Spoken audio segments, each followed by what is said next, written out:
This is a 21-year-old Fujitsu laptop. It's powered by some of the oldest hardware you can imagine. A mechanical hard drive, so little RAM that it barely has enough to run Windows 11, and a painfully slow single-core processor. So today we're going to find out if a laptop this old can still run Minecraft. To make this challenge even more interesting, I have one rule. I can't upgrade a single component. Everything has to stay exactly as it came. Alright, let's find out. Wow. Compared to modern laptops, this thing is absolutely massive. It's thick, it's heavy, and honestly, I wasn't even sure it would still power on, but surprisingly, it still looks almost brand new. There are barely any scratches, no major wear, and it looks like someone took really good care of it. Alright, let's see if it still works. No way! It posted immediately. That's a really good sign. Wait, what? It won't even boot into the operating system. Hopefully the hard drive isn't dead. Luckily, after checking the BIOS, the drive was still being detected correctly, so maybe the hardware isn't the problem after all. Looks like it's time to reinstall the operating system. According to the sticker on the palm rest, this laptop originally shipped with Windows Vista, so that's exactly what I'm going to install.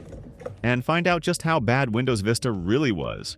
Unfortunately, things didn't go as planned. After creating the bootable USB, the system threw an initialization error before the installer could even start. No matter what I tried, I just couldn't get it to install. At this point, I'd already spent nearly 3 hours trying to fix a single problem. Honestly, I don't think it's worth wasting any more time on this. After that ridiculous failure, I decided to stop chasing the original operating system. Instead, I went with something that's become a bit of a lifesaver for old PCs, Linux Mint. The first step was downloading the operating system and creating a bootable USB drive. Since this is such an old machine, I selected compatibility mode. It's designed specifically to improve compatibility with older hardware, so it seemed like the safest option. After that, I went through the usual installation process. Nothing too exciting there, so I'll fast forward through it. Alright, we're in. Linux Mint is up and running. Now it's time to see how this old PC handles some everyday tasks. First, I tried something simple, browsing the web, and honestly, I was shocked by how slow this machine was. Every time I opened a new website or clicked a link, I found myself waiting and waiting. Even after the page finally loaded, the experience didn't get much better. The entire interface felt sluggish, with constant delays and choppy scrolling. If you're an impatient person, I'd honestly recommend staying far away from this machine.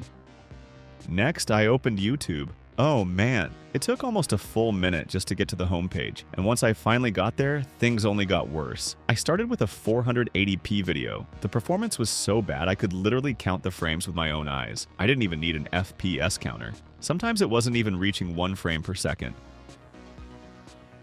There were moments when the picture froze completely for 5 or 6 seconds at a time, so I dropped the resolution all the way down to 144p. Even then, this ancient machine could only manage around 2 frames per second. Sure, it was slightly smoother, but the image quality was so blurry that I could barely tell what I was watching. At that point, it felt less like watching YouTube and more like torturing the computer. To be fair, there's a reason it's struggling this much. This laptop is powered by an AMD Mobile Sempron 3400 Plus, a processor released back in 2006. It has just a single CPU core, and it's incredibly underpowered by today's standards. The memory doesn't help either. I've only got 1.5 gigabytes of DDR2 RAM to work with. So honestly, I'm not expecting any miracles from hardware this old.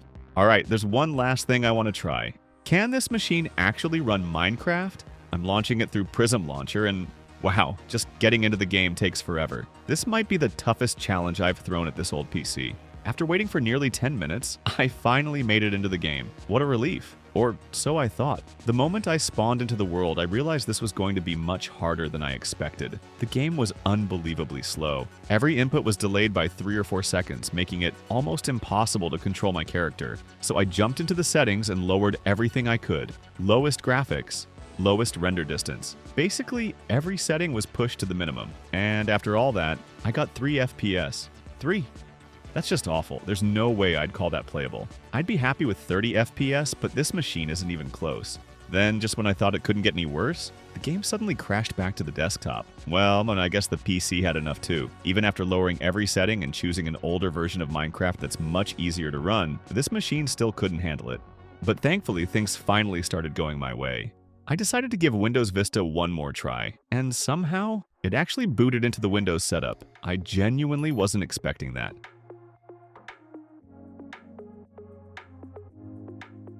The only thing I changed was swapping the USB flash drive for a different external drive enclosure. Maybe this old machine just doesn't get along with modern USB drives. I'm not entirely sure. If you know what caused it, let me know down in the comments. Now that Vista is installed, the system is running perfectly. And here's the surprising part. It actually feels noticeably smoother than Linux Mint did on this hardware. The difference is most obvious when watching YouTube. I'm playing a video at 480p. It's still far from smooth, but it's a huge improvement over what I experienced on Linux.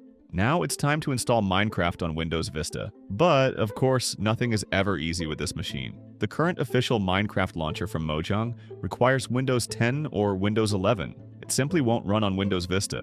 So since the official launcher is off the table, I have no choice but to use a third-party launcher that can still download and manage older versions of Minecraft. Hopefully, this old PC is finally about to catch a break. After downloading the game, I finally tried to launch it. I had no idea I was about to start a long streak of failures. Oh, what? An error popped up immediately. At first I thought it was something related to Java or one of the game's libraries, so I installed Java 8 and gave it another try.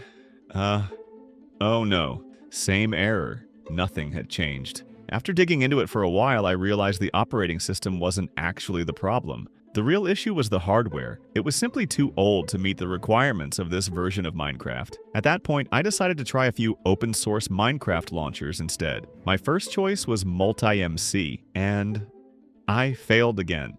After some research, I found that the error was most likely related to outdated TLS security protocols. This old system simply doesn't support the newer protocols required to connect to Minecraft servers. Honestly, I was starting to run out of ideas. No matter what I tried, this machine just kept saying no, but I wasn't ready to give up yet. Next, I tried Legacy Launcher. Oh, come on, you've got to be kidding me. I'd hit another wall. This time it wasn't Java, it wasn't TLS. The launcher itself wouldn't even start. In simple terms, this version no longer supports Windows Vista. It requires Windows 7 or newer just to launch. At this point, it really felt like this machine was fighting me every step of the way. After being rejected by what felt like every Microsoft-related problem imaginable, I came up with another idea. This time, I decided to try Betacraft Launcher. One of the biggest advantages is that it lets me log in without relying on Microsoft's modern TLS authentication. No way. The game actually launched. For a second, I thought I'd finally won. But of course, there was another problem. This time, it was the graphics driver. Even though Windows had installed a driver automatically, it only supported OpenGL 1.1. Minecraft needs OpenGL 2.0 or higher, so I removed the existing driver and installed ATI Catalyst 10.2 instead. If you didn't know, that's the last official Windows Vista driver released for this integrated graphics chip. After installing it, I tried launching the game again. Oh no, still the same OpenGL error. At this point, it was already 2 a.m. and I was still sitting here fighting this cursed computer. I finally gave up, went to bed, and decided to try again the next morning. This time I installed the ATI Radeon Express series driver manually. I wanted to make absolutely sure Windows was using the correct one. After checking Device Manager, everything finally looked right. So, one last try. Oh my god, I can't believe it. The game actually launched. Seriously, after everything this machine put me through, seeing Minecraft finally open felt incredible.